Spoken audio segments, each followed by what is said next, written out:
नमस्कार, सुजस के खास कार्यक्रम हमारे सीएम में आपका स्वागत है। मैं हूं आपके साथ निकिता शर्मा। मुख्यमंत्री श्री भजनलाल शर्मा के दूरदर्शी विजन और स्पष्ट नीतियों के चलते राजस्थान का युवा लगातार खुशहाल हो रहा है। समय पर बिना घोटाले के भर्ती परीक्षाएं करवाने से लेकर स्टार्टअप्स को बढ़ावा देने तक भजनलाल सरकार हर मोर्चे पर युवाओं को आगे बढ़ने के लिए प्रोत्साहित कर रही है। इस विजन का असर राज्य स्तरीय युवा महोत्सव के समापन समारोह में भी दिखा, जिसमें मुख्यमंत्री श्री भजनलाल शर्मा ने शिरकत की। इस खास मौके पर उन्होंने प्रदेश का नाम रोशन करने वाली प्रतिभाओं को यूथ आइकन अवार्ड से सम्मानित भी किया।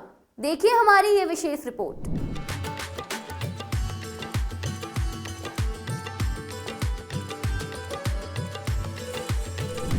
राजस्थान विकास, पारदर्शिता और युवा सशक्तिकरण की राह पर तेजी से आगे बढ़ रहा है।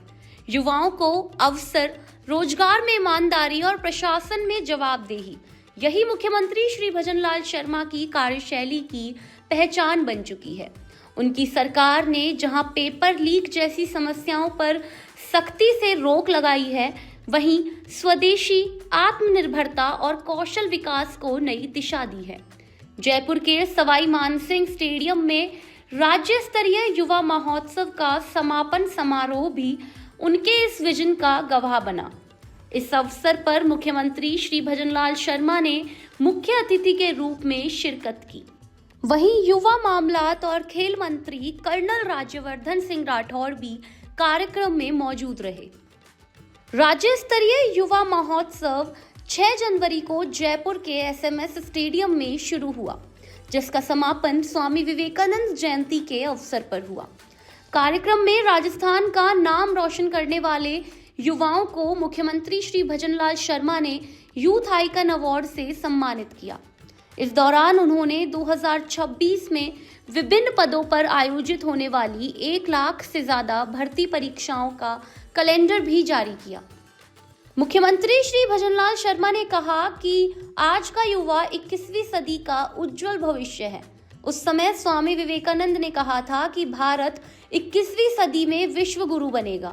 आज प्रधानमंत्री श्री नरेंद्र मोदी उसे साकार करने का काम कर रहे हैं। स्वामी विवेकानंद जी ने 1893 में कहा था कि 21वीं सदी भारत की होगी, और मैं कहना चाहता हूं कि आप देख रहे हैं उस नरेंद्र ने कहा था और ये नरेंद्र करके बता रहे हैं। ये परिवर्तन आप सभी को दिख रहा है। हम 2 वर्ष पहले हमने शपथ ली थी और हम राजस्थान के अंदर हमारी सरकार बनी थी। हमने कहा कि युवाओं के सपने जो चूर चूर किए जा रहे हैं, हम उन सपनों को किसी भी तरह से सपनों को चूर चूर नहीं होने देंगे। हमने राजस्थान के युवा को योग्यता के अनुसार अवसर दिया है। हमने वादा किया था कि प्रदेश को गत सरकार के पेपर लीक के शराब से मुक्ति दिलाएंगे, और मैं कह सकता हूं कि राजस्थान के अंदर 300 के लगभग भर्तियां हुई हैं, एक भी पेपर लीक नहीं हुआ है। यह भी मैं आपसे कहना चाहता हूं। मुझे गर्व है कि हम संकल्प पर खड़े उतर रहे हैं। आज हमारे युवा नवाचार, साहस और उद्यमशीलता से नए आयाम स्थापित कर रहे हैं। प्रदेश की सरकार इसी सोच के साथ आगे बढ़ रही है। अपने संबोधन के दौरान मुख्यमंत्री ने विपक्ष के आरोपों का भी जवाब दिया। उन्होंने कहा कि जब हमारी सरकार बनी तो विपक्ष ने कहा था कि इतनी नौकरियां कैसे दे पाओगे, लेकिन हमने पिछले 2 साल में पारदर्शी तरीके से युवाओं को 1 लाख से अधिक सरकारी नौकरियां देने का काम किया है। हमारे विपक्ष के लोगों ने कहा था कि आप इतनी नौकरी कैसे दे पाओगे।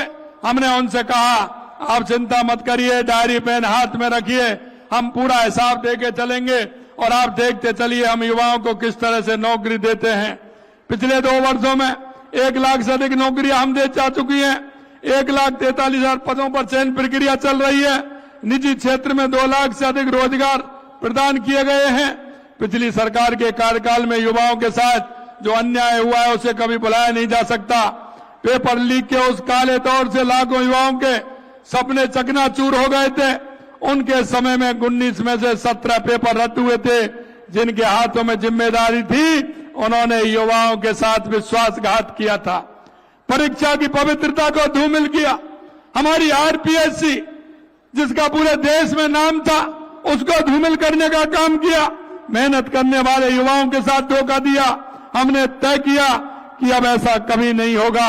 आपने देखा होगा पेपर जल को उखाड़ फेंकने का संकल्प लिया, जो आज परिणाम आप सभी के सामने है। मुख्यमंत्री श्री भजनलाल शर्मा ने इस अवसर पर नवीन युवा नीति 2026 और रोजगार नीति जारी की। इसके साथ ही उन्होंने मुख्यमंत्री युवा स्वरोजगार योजना का भी शुभारंभ किया। वीडियो कॉन्फ्रेंसिंग के जरिए मुख्यमंत्री श्री भजनलाल शर्मा ने कोटा और जोधपुर जिले के युवाओं से संवाद किया। मुख्यमंत्री ने इस दौरान कहा कि युवाओं के लिए राज्य सरकार कई योजनाएं चला रही है, जिससे प्रदेश की प्रतिभाओं को निखरने का मौका मिल रहा है। हमारा प्रयास है प्रत्येक युवा को आगे बढ़ने का अवसर मिले, चाहे वो गांव हो या शहर हो, छात्र हो छात्रा हो, हर छात्र छात्रा को स्टार्टअप उद्यमी भी बनना है। हमारी सरकार का प्रयास है कि हमारा युवा नौकरी खोजने वाला नहीं बल्कि नौकरी देने वाला बने। इसके लिए युवाओं के कौशल विकास को बढ़ावा दिया जा रहा है। 3 लाख से अधिक युवाओं को आर्थिक क्षेत्र में कौशल प्रशिक्षण प्रदान किया गया है। करीब 2 लाख युवाओं को इंटर्नशिप करवाया गया है। 65,000 स्टार्टअप लॉन्च पैड नेस्ट स्थापित किए गए हैं। 658 स्टार्टअप को करीब 22 करोड़ की सहायता प्रदान की गई है। मुख्यमंत्री युवा संबल योजना के अंतर्गत हमारी सरकार ने अब तक कुल 4 लाख से अधिक युवाओं को 1150 करोड़ से अधिक राशि भत्ते के रूप में वितरित की है। रोजगार के साथ हमने प्रदेश के युवा खिलाड़ियों की प्रतिभा को प्रोत्साहन करने का काम भी किया है। राजस्थान में खेल को नई दिशा देने के लिए हमने कई ठोस कदम उठाए हैं। हाल ही में हमने खेलो इंडिया यूनिवर्सिटी गेम का राज्य में सफल आयोजन करवाया। 17 नवीन खेलो इंडिया केंद्रों की स्थापना की। हमारी सरकार ने भारत सरकार के टारगेट ओलंपिक पोडियम स्कीम से प्रेरणा लेकर Rajasthan target Olympic podium scheme शुरू की है। खिलाड़ियों के लिए स्पोर्ट्स लाइफ इंश्योरेंस स्कीम प्रारंभ किया है। इसमें अंतर्राष्ट्रीय पदक विजेताओं को 25 लाख रुपए तक का दुर्घटना व जीवन बीमा कवरेज उपलब्ध होगा। अर्जुन पुरस्कार विजेताओं के सम्मान में द्रोणाचार्य पुरस्कार विजेता प्रशिक्षकों को भी भूखंड आवंटित किए जाने का प्रावधान किया है। विभागीय खेल अकादमियों में आवासीय छात्र छात्राओं को देय राशि 2,600 रुपए से बढ़ाकर के 4,000 रुपए प्रतिमाह की है। ये 1,754 खिलाड़ियों को करीब 40 करोड़ रुपए सहायता प्रदान की गई है।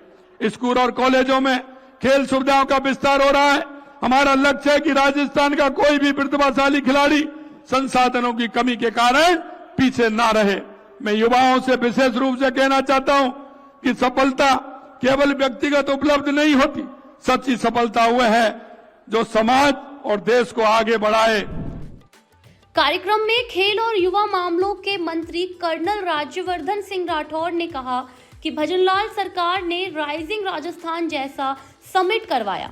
इससे प्रदेश में तेजी से उद्योग धंधे लग रहे हैं, जिससे युवाओं को रोजगार के अवसर भी मिल रहे हैं।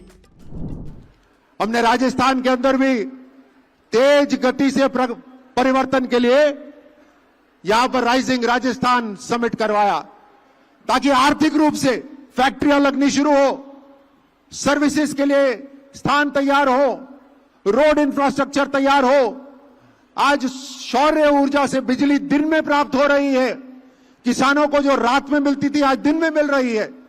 हर एक चीज के ऊपर ध्यान दिया जा रहा है और खास तौर से नौजवानों को जो पसंद है स्टार्टअप्स, उसको राजस्थान सरकार बहुत मजबूती से आगे बढ़ा रही है। तकरीबन 7,500 स्टार्टअप्स राजस्थान के अंदर आगे बढ़ रहे हैं और राजस्थान सरकार की मदद पा रहे हैं। देश के अंदर ये इकोसिस्टम आ गया जो पहले कहीं अमेरिका और दूसरे देशों में होता था कि स्टार्टअप्स को सरकार और स्टार्टअप्स को जनता समर्थन करती थी। आज देश के अंदर स्टार्टअप्स का माहौल प्रधानमंत्री मोदी जी ने बना दिया है। यूनिकॉर्न्स तैयार हो रही है, यानी 1,000 करोड़ से ज्यादा की आमदनी हो रही है। बहुत तेज गति से भारत आगे बढ़ रहा है। आज आप सभी को, खास तौर से नौजवानों को यहां पर देखकर मन प्रफुल्लित हो रहा है, खुश हो रहा है। आप जो व्यवहार रखेंगे वो व्यवहार पूरे राजस्थान का हो जाएगा। आप जो आदत बनाएंगे वो आदत आपके गांव, ढानी, कस्बे और शहर तक पहुंचेगी। आप जब अपने मम्मी पापा से कोई बात कहोगे तो वो 100% सुनेंगे। यानी यहां बैठे नौजवान और टीवी के माध्यम से सुनने वाले लाखों करोड़ों नौजवानों को इससे शानदार जिम्मेदारी नहीं मिल सकती कि आपके विचार आपके शहर को, आपके प्रदेश को और आपके राष्ट्र को बदलने की ताकत रखते हैं। राज्य स्तरीय युवा महोत्सव का यह समापन समारोह मुख्यमंत्री श्री भजनलाल शर्मा के युवा केंद्रित विजन और नीतियों का सशक्त उदाहरण बनकर सामने आया। पारदर्शी भर्तियों, नई युवा एवं रोजगार नीतियों और कौशल विकास के जरिए प्रदेश का युवा राष्ट्र निर्माण में अग्रणी भूमिका निभाने की दिशा में तेजी से आगे बढ़ रहा है। हमारे सीएम में आज के लिए इतना ही। फिर मिलेंगे नई खबरों के साथ। तब तक के लिए देखते रहिए सुजस समाचार। हमारे चैनल को लाइक, सब्सक्राइब और शेयर करना ना भूलें। धन्यवाद।